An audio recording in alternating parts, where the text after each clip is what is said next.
Maybe we'll do like a Patreon that like all the bonus footage or some shit. Yeah, I was thinking about that. A Patreon would be good once we kind of have more of a following and we can actually justify having it. Yeah, like, and we'd make it just super fucking cheap. Oh, I'd yeah, be dude. like- Oh, my God. We would make it pennies, bro. Like, Yeah, bro. Just because, like, all this, like, we'll have so much like bonus footage. Yeah.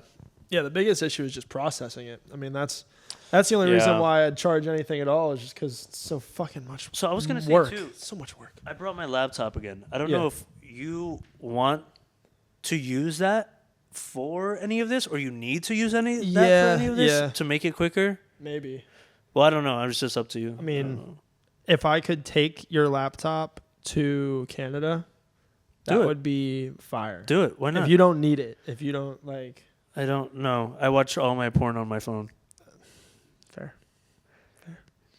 That's Remember when you used to watch porn on like a laptop or like a computer? I never really did that. I'll be honest with you. What? I never went through that what do they call them? Fucking phases? No, not phases. With a Canon event. I mean, yeah, I guess it's a phase. Canon event. You know, I never went through that Canon event.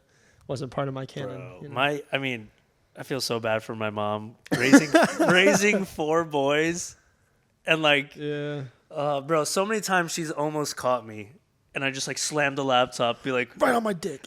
oh, No, Mom, I wasn't doing anything. God, I'm crying because you make me so mad. God. My parents have caught me doing plenty of shit, but I don't know if watching porn is one of them. I don't know. Yeah, your parents have. If they did, I didn't know they caught me, and they probably were just like, "Oh God." Caught us drinking and you passing out. Mm-hmm. Oh God. Mm-hmm.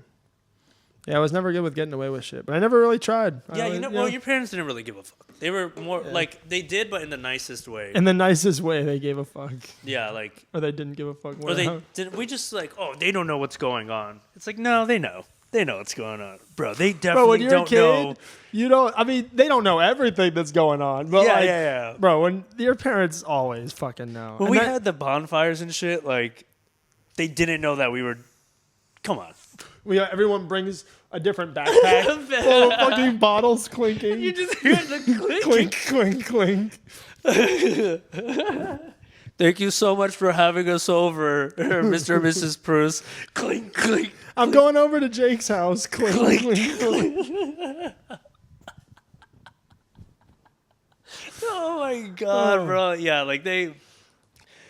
Are you guys doing okay over here? And we're all dancing by the fire and just fucking throwing up. Yeah, we're fine. The benefit of that is my parents were doing the same thing at our age, and both of them are hippies, so they don't really give a fuck. Like, they'd be dancing by the fire. They were like, you guys are safe here in the middle of the fucking woods.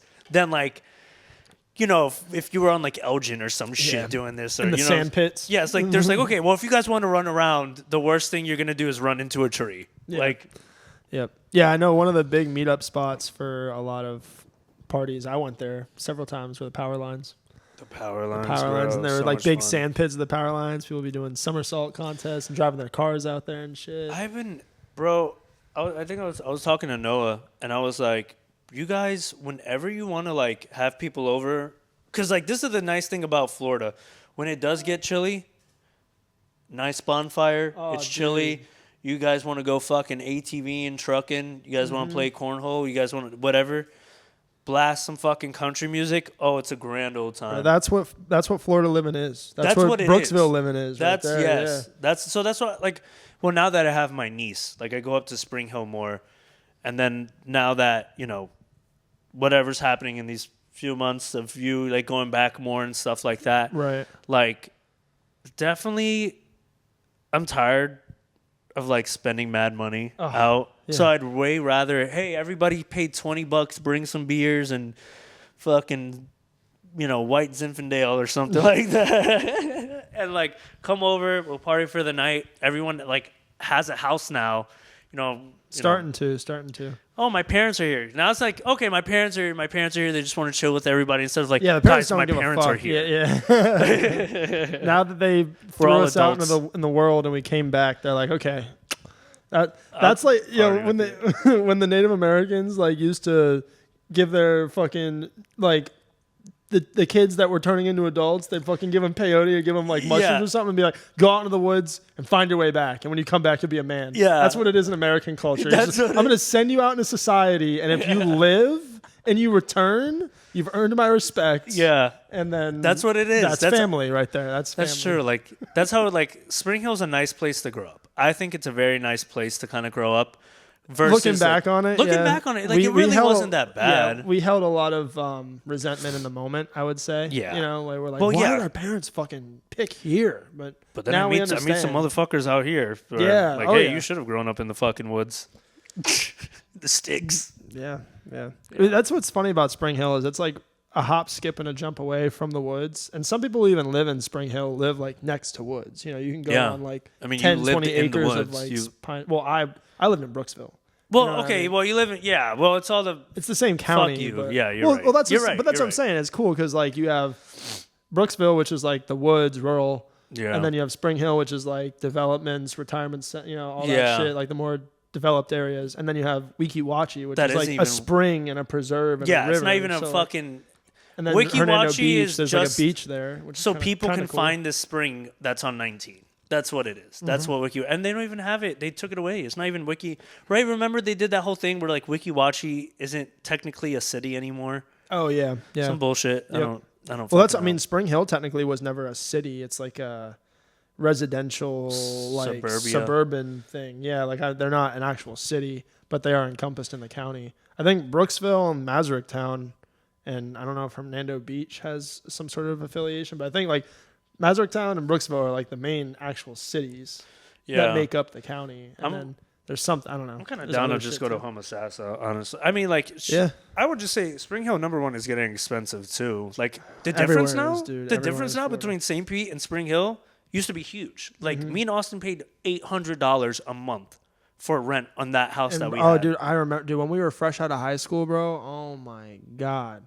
It was so cheap. It was so cheap. Even just compared to Gainesville, it was cheap. Yeah. And Gainesville, when I first moved there, was pretty cheap. Like, I remember I paid, it came out to like $800 a month for my dorm room, and that was expensive because I could have lived somewhere else for like $600 a month or like $650 a month. But I mean, I would have had roommates, but roommates. It's also when you grow up somewhere, you just want to get out of there. It's too small and stuff like that. And then you leave, and you're like, oh, the grass is always greener somewhere else. Right. So. Now it's like I do want to go back only because I want to just like hang out with my friends and just actually be. That's the good thing. It's like when you're here, there's not really a place to hang out unless like you go to the beach or something like that. Yeah. Well, I'm talking about in St. Pete. You go to the beach, or you have to go out to a bar or something. Like over here is like, I don't know, you just want to go to the preserves and chill. You want to just go over to my place and like chill in the backyard. Like, who the fuck has a backyard out in St. Pete, bro? I don't know. Maybe I'm just living in an apartment, so nothing really matters. Well, I think it just comes down to us, like our age group. Like, we come from an interesting demographic where like we lived in a semi-small town, not a super small town, but it was like Central Florida small town life. Yeah. And now we're experiencing the rest of inflation and everything that's going on in Florida and the rest of the U.S. And like, we aren't able to attain houses unless we live somewhere like our parents settled down. And in that way, I guess we're not necessarily going backwards, but I don't think people can afford it the same way that our parents could. I get the whole living in Spring Hill, working in Tampa. Yeah. Thing. Like how like the commuter city lifestyle. 100%. But the problem is now there's so many commuter cities. I mean, that's Wesley Chapel. Wesley Chapel blew the fuck up over the last 10 years. And I can't even live here anymore because it's so fucking expensive. And like, I mean, whatever. That's why it's more expensive to live in Wesley Chapel than it is to live in St. Pete at this point. That's why we need this podcast to blow up so that we can fucking live. So we don't have to move. Our livelihood is dependent on people watching this. Please support us from Idaho and Ohio so that we can continue to live in Florida for you. You can live vicariously through us. And we'll come, and you keep supporting us. We'll even come to Ohio. We'll come to Idaho. We'll do a tour. Dude, I want to do a tour. All I'm waiting for is the excuse and the ability to do it. If we did a live music / podcast tour, bro, that would be it. We made it. Even if we're like barely making money and scraping by, we made it. On that note, welcome to the final mix. Yes. Welcome to the final mix, episode 3. Episode 3. What? No, just like the way that we're doing it. Like this is actually the first time that we're being consistent Bro. with this. Shit. We're taking this shit seriously. It is serious. It's very serious, and I think it's because like it's exciting. Yeah. Maybe we just like hearing ourselves talk.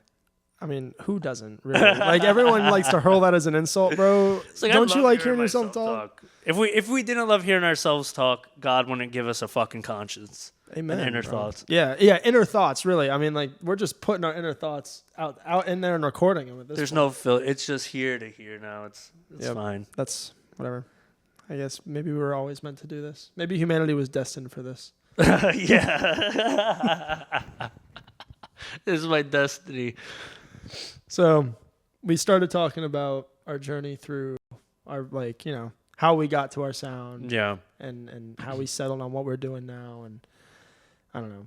We want to talk about production and stuff like that. So Yeah. I think I guess we should get into that. so off the bat, these first 3 episodes are like nice little backgrounds, right? These are nice. Now, you know, we're gonna start having guests on, and then we're gonna start talking about other stuff and start Next taking. episode, we should have our first. We should guest. have our guest, yeah. Which, you know, is taking a lot of planning and taking a lot of.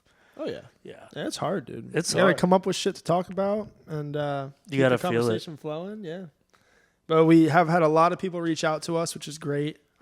We are definitely going to. We've responded to a few. We're going to continue to respond to you guys. Get more of these guests, more of these topics out. We got some really good things in the works. So you know, big things coming soon. Yeah, So, huge fucking things. so we'll have that shit here soon for you. Yeah. And just keep with us. And I think this will be our last episode alone. So Yeah, you know what's we got funny? a few more plushies for y'all. So Yeah. By the way, tell us what you think about the plushies and who we should add or switch out. Maybe you should have like a little. I was gonna say, what if we have like a little like Survivor, like we vote some of them off Bro, and replace them? that would be a hilarious subplot. Like every week, we just have them vote off like Love Island. Like, what's the favorite? What's the best plushie couple? You know, Right? Yeah. Who do you fucking hate? Everybody's like, "Fuck Hello Kitty, that Fuck stupid Hello- bitch. She just My sits melody there. all day long, Fuck. motherfucker. What a stuffed dog." Anyway, We have that. We have a stuffed dog. That's next week.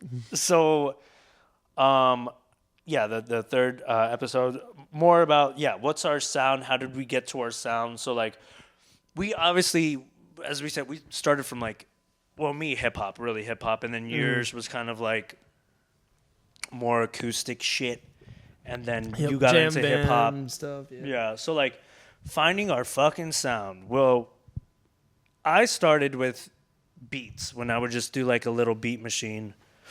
So, like, mine was just, like, very...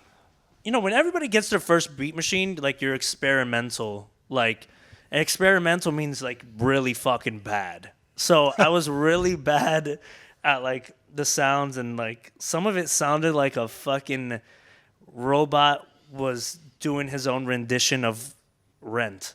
You know? Or Stomp, you know? Like, really garage, like, actual. Yeah, like, yeah. It was awful. Anyway, and then I wanted to get into like more traditional hip hop, and then I became more.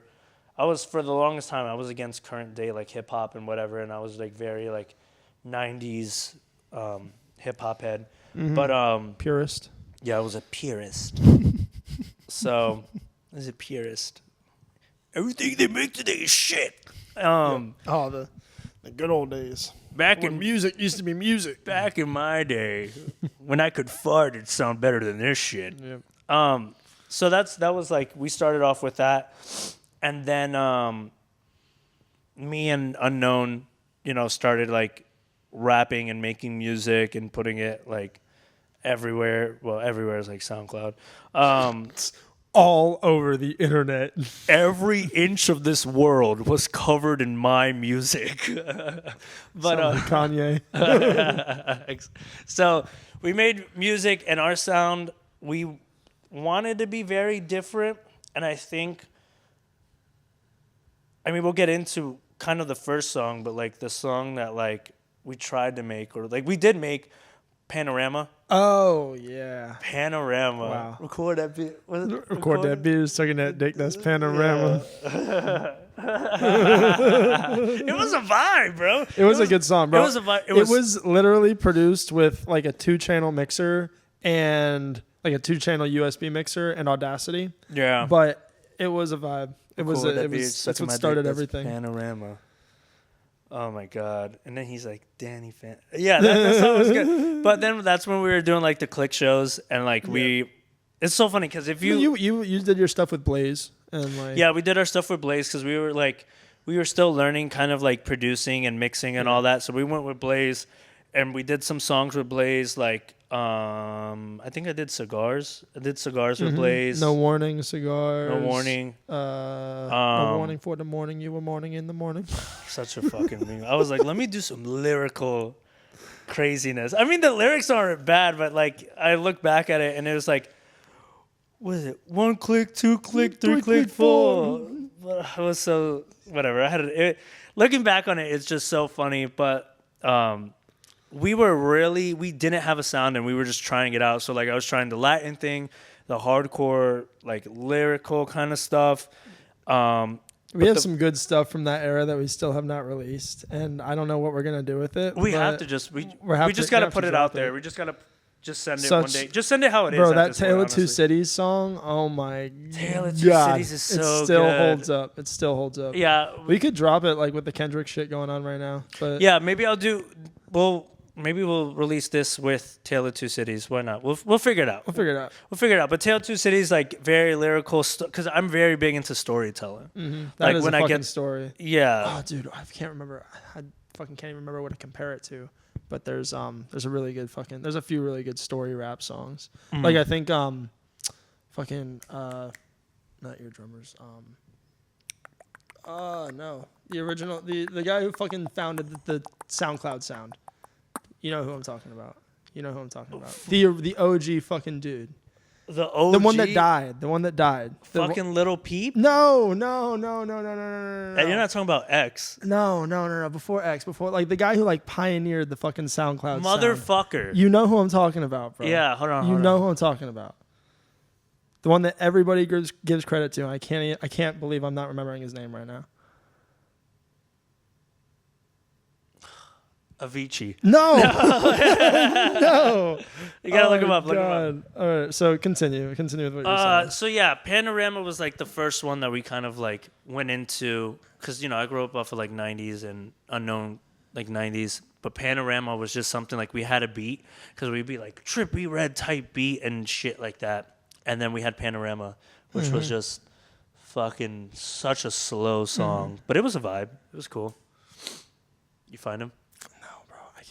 I'm like, I'm drawing a total fucking blank. But SoundCloud all I want to originated. do is $5. Oh my god, you're talking about Speaker Knockers. Yes.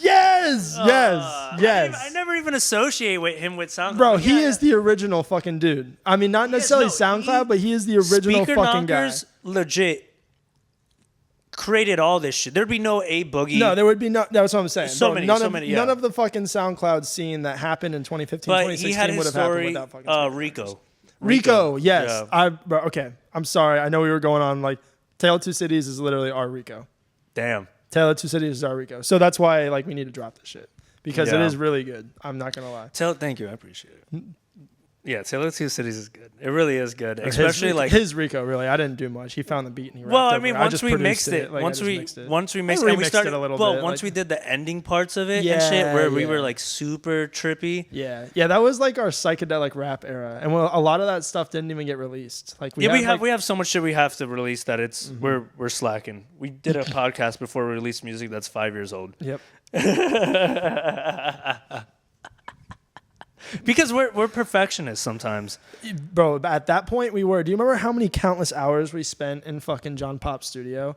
Just Bro. like sleeping there his and- trailer and like his fucking like the warehouse studio when we helped make that. The one day that we did, I think we did 9 songs in one day? Yeah, 9 or we did 6 9 songs. And then we ended up going back and redoing half of them anyway. But it was just like we were like, we gotta get this done, we gotta drop the we were like gonna drop like an EP and then 2 singles and another EP or like try to make an LP. Well, I guess that's bad. kind of It was good that we're bad. doing the podcast because now we're just releasing shit. So now it's kind of like, let's just fucking release it. Let's just fucking get That's it out there. Yes, that is exactly what the point of this People is. can is think to whatever they kickstart want. fucking like we get people interested, we get y'all interested in what we're doing, And then what we other can people are push it doing, out to you. cross promote with other people. Yes. Like, We need sponsors too. yeah. We're Who getting wants there. to sponsor us? We got a few people hitting us up. Yeah, we They're got a couple. talking about some brand partnerships and Anything. some, We'll take whatever. Yeah, We'll take whatever. Have some brand ambassadorships. I would love to wear some merch. You know, if you I want would some- love. I some want to wear merch because I just don't have clothes. I just. Oh, low key same, bro. We I both have gotta go nothing. fucking get a new wardrobe. I've been like, the same like size since I was like in freshman year of That high is school. So like hilarious. I've had no need to change my clothes. That is absolutely hilarious. Our sound. Our sound. Our sound. So Panorama, we did all the like low quality shit, and we didn't really have. I mean, we've been very good at like our sound is our sound in the sense like we don't try to pick anything that we try to sound like. I don't think so. Yeah, like a lot of, and I mean, maybe that's partly to our fault, but like a lot of artists pick someone to model their sound out of, or like, you know, everyone has influences, but like, you know, if you're a house artist and you like Matroda and you like, you know, a few different Latin house artists as well, like Hugel and you know, you fuck with like the tech house sound, and you're probably going to go and start doing tech house remixes, and you're going to stick with tech house until you get bored with it. And then you might branch out and do something else. Yeah. We are not that. And it works better, I guess, from a branding standpoint too, because if you focus your entire brand around like a certain type of music, I mean, that's how you pop off. But we just can't, that's not us, bro. Like we can't do that because we just do everything. Like, I mean, I came from completely acoustic like instruments, like literally for bluegrass, traditional bluegrass, you don't use any electronics, no pedals, everything's microphone because everything's acoustic instruments. There's no drums, it's just fucking strings. Like that's what I fucking grew up listening to. That and jazz and like blues, blues is like probably the most progressive out of all that. I fuck with blues so blues hard. is fucking hard, but like jazz is like regimented. Like jazz, you have to stick to a fucking time, and like I mean they have that fucking movie. Whiplash. Whiplash, yes. Thank I you. just I fucking saw it can't remember for the anything. first time like a month ago. Are you serious? It blew my fucking Bro, mind. that's such a good movie. It's so good. And Bro, and he's like, look at me. Are you dragging or are you rushing? And he starts playing. He's like, am I dragging? Am I rushing? He's like slapping the kid, bro. I saw like, that shit. I'm like, I forgot if he was I think he was dragging, or he might have been. He's like, tell me, are you rushing or are you dragging? He's like, I don't know, sir. And what am I think he was dragging, and I found it out. I heard it. Yeah. Well, obviously for music, but also I have a background in jazz because I yeah. did trumpet for 3 years in jazz band. And I'm like, just tell him you're fucking dragging, bro. Just stop. And he's just like, I don't know. That whole movie, crazy. Absolutely fucking insane. Like when you look at the analysis of it, like the ending, and it's like at the end they both got what they wanted. Like, kind of. I mean, the guy did still lose his job. he lost his job, but he also discovered a prodigy. Like Yeah. finally, He did. He just so yeah, like for sure. they both kind of got their rocks off to it. There was definitely some sadism, masochism going on in Yeah. that. Like fathers, I don't know. There was some It weird, was shit weird going on there. Yeah, they should have just made out. I could have turned into some softcore porn really easily. Well, with a name like Are Whiplash. you rushing? Or are you dragging? You dragging these fucking nuts.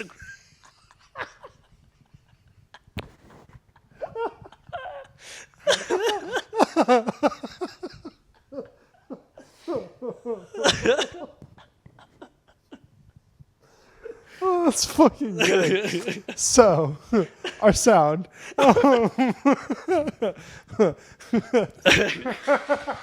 So stupid. Okay. Ooh, oh god, that was good. That was so good. But yeah, if you haven't seen Whiplash, you should watch that fucking movie. 10 would recommend. 10. Oh god. So we made hip hop, and then we decided that shit wasn't working anymore for so many reasons.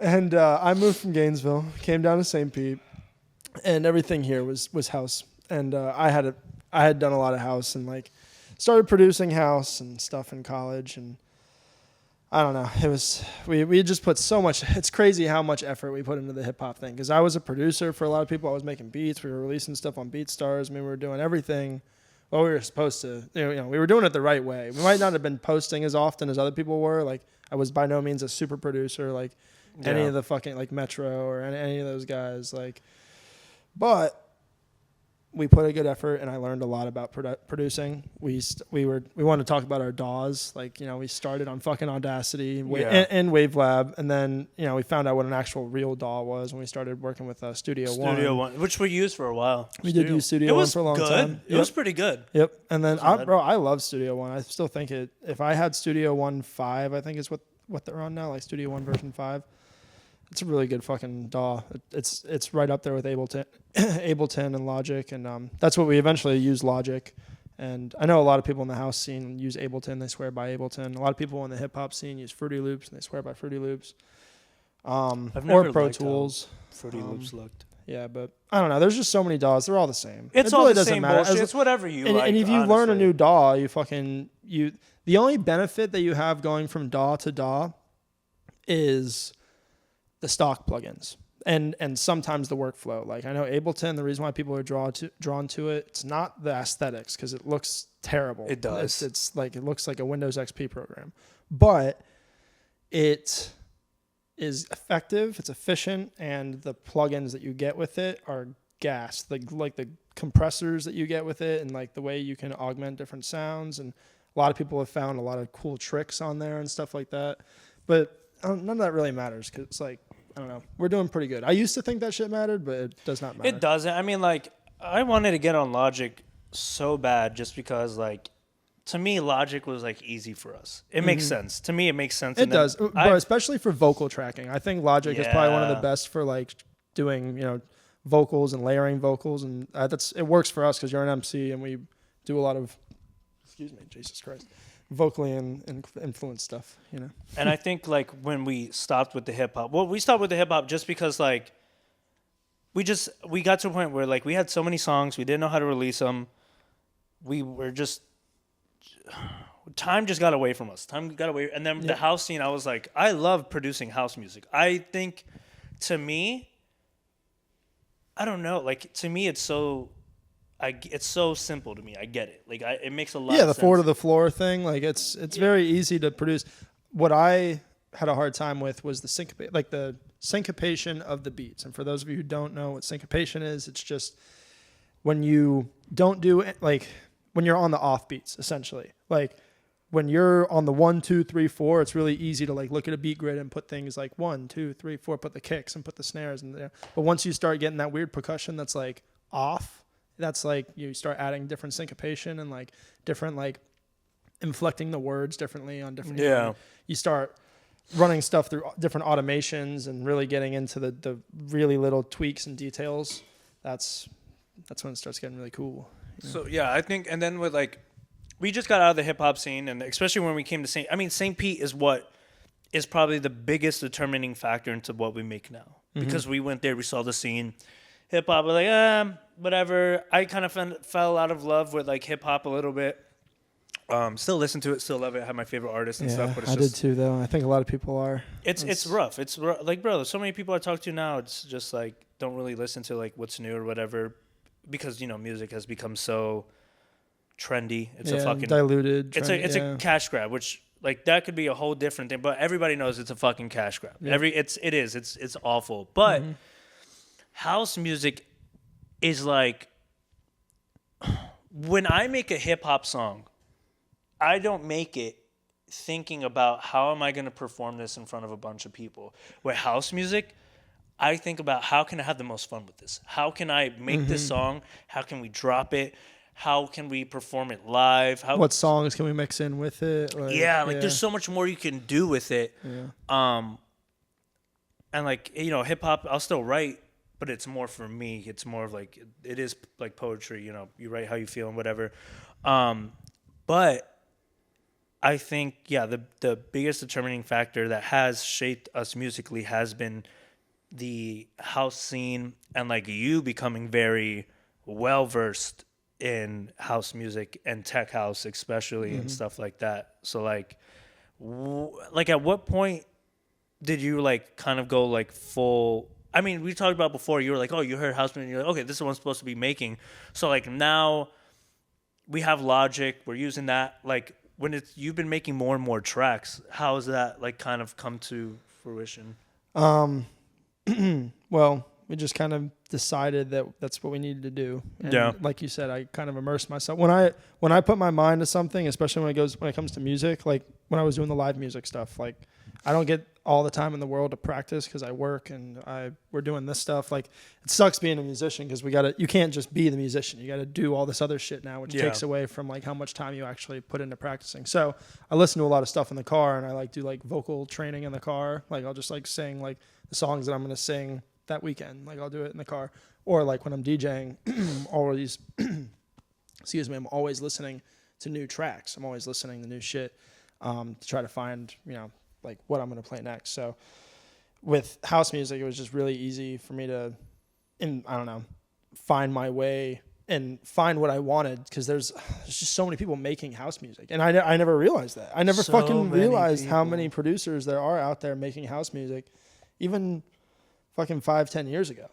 Because the EDM, not EDM, the whole dance music scene, and especially the house scene, it really does like, it stays to itself, like it's only very recently, from my perspective, that dance music has become commercial to the point that it's everywhere. Yeah. Before it really wasn't, because I feel like a lot of people didn't accept it for what it was. Mm-hmm. Like, it's not like the genre itself has changed that much. It's just, people are more accepting towards it because electronic music is out there. It's in pop music. It's like, we're not really talking about bands anymore. We're talking about artists. We're talking about producers. We're talking about hip hop, like rappers. We're talking about pop artists like Dua Lipa and Sabrina Carpenter and like, shit like that. So the whole way that music is phrased and formed and distributed and produced, it's just been changed. Yeah. And I had to embrace that. That was the hardest thing for me as a musician and as someone who came up as like, I don't know, doing jazz and like the more traditional music and stuff like that, like, or at least European based and stuff. Like, I had a really hard time accepting it. Just even me deciding to become a DJ was like almost like an identity change. Like I was like, am I really going to do this? Am I really going to fucking like learn how to make music and play music on a computer? Like, am I really that kind of person? Yeah. And that was in like 2016. Because it's a complete 180 of what you're brought up on. Yeah, like I was playing in fucking orchestras and jazz bands and like big bands and small bands and jamming at bluegrass festivals with 4 and 5 and 6 piece like string bands and stuff. Like it was just like, am I really going to turn knobs now? Yeah, am I really just going to turn knobs? And like, am I really going to pursue a career doing that? And I just decided, yes, I am. And so that's what I did. And I thought that I guess that was what was fucked up in my head, was I was like, I'm retiring the guitar thing for a while. Like I really didn't even pick it up that much during college. Like I could have been that tool bag at every fucking party with a guitar trying to talk to, trying to play the guitar. Yeah. But it wasn't even possible, because every party you go to is like loud music with a guy in the middle of the room DJing. And like, that's just what it is. Like, yeah. There was very few parties that I attended that you could even be like that douchebag with a guitar. So like, I was like, okay, I'm going to be that douchebag that's a DJ. And then you really wanted to be a douchebag. Oh yeah, dude. I want to be a fucking douche. I want to be a douche. No. No, I guess that's a bad way to put it, but that's how people saw it. That's how I saw it. Like it was just like, but now it's become more normalized, and I think people figured out how to not be a douche as well. Yeah. Like it was. And you also brought back the guitar. Yeah. Like that was what I was saying, was like eventually I was able to figure out like, when you got that guitar, that's when it. Oh, the new guitar? Yeah, like when you got that one, I think, guitar? yeah, because I remember when we were in the studio at in Gainesville, in the real studio, and I saw it for the first time. I'm like, bro, that's a sick fucking guitar. Yeah. That shit's it revived a lot. I just felt like it was a different era of my life. Like going through college, I was really trying to figure out myself and figure out our sound and my sound, and just what was the future of music and what was my future in music, and what were we going to do, and how can I not surround myself with like fratty DJs and like people that ultimately didn't know music, didn't have the passion for music that I wanted to. I just wasn't immersing myself with the right crowd. And that's kind of when I found like at first, you go through all that time thinking EDM is EDM. You're like, it's electronic music, it's EDM. And that's why EDM gets a bad like phrasing to it. A lot of people don't like calling it that because it carries that stereotype with it, I guess. Yeah. That's when I found dance music. And dance music is different than EDM because there's a culture. There's like not just the commercial festival scene, but like the underground culture, the true rave scene. Like everyone in America just calls like an EDM event or a dance music event a rave, but like you have true European and like true underground American raves that are like off the grid, not commercialized. No one's making money. People are just doing it for the love, and that was really cool because no one was really doing that. Like hip hop was doing that from a complete like. We were playing shows that you had to pay to be a part of. You know what I mean? Like you had to pay as an artist just to get the opportunity to play two songs in front of 50 people when there's like 20 artists on the lineup.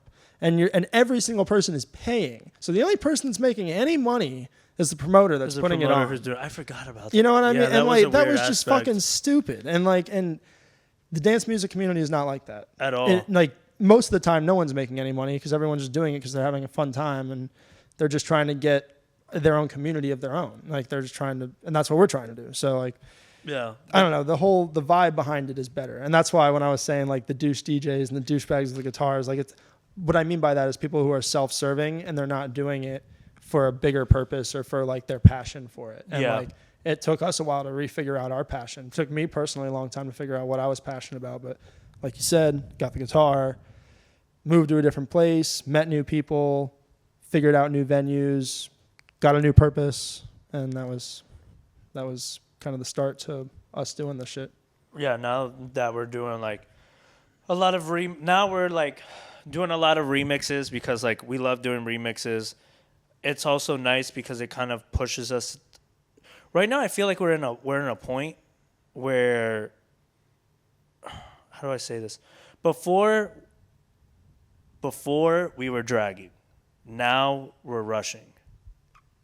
Very good, very good. That's what I was. You see what I'm saying? That's why I feel like we're but in a good way. Like we're on tempo. I say like because like we're putting out this shit. We're putting out remixes. We're doing videos now. Like so, I would say like our sound. Yeah, we're kind of overcompensating a little bit for sure. But. Yeah. Like our sound right now is kind of like, okay, our sound right now is so weird because our sound isn't really a sound. It's more of a vibe. It's and it's like a developing thing. Like we're trying to definitely focus on house music right now. Like, 100%. I mean, like we played a drum and bass festival earlier, or like a bass music festival. We played a drum and bass set. It was on the drum and bass stage, whatever. That was April, and we've played a couple house music events since then. Through the 420 event? Yeah, the 420 event, which was mostly house. But like our sound is very hip hop influenced, very trap influenced. Like we've tried submitting a lot of our original music to different DJs in the area and different like radios and like A&Rs and whatever. And they don't really fuck with it because it's not.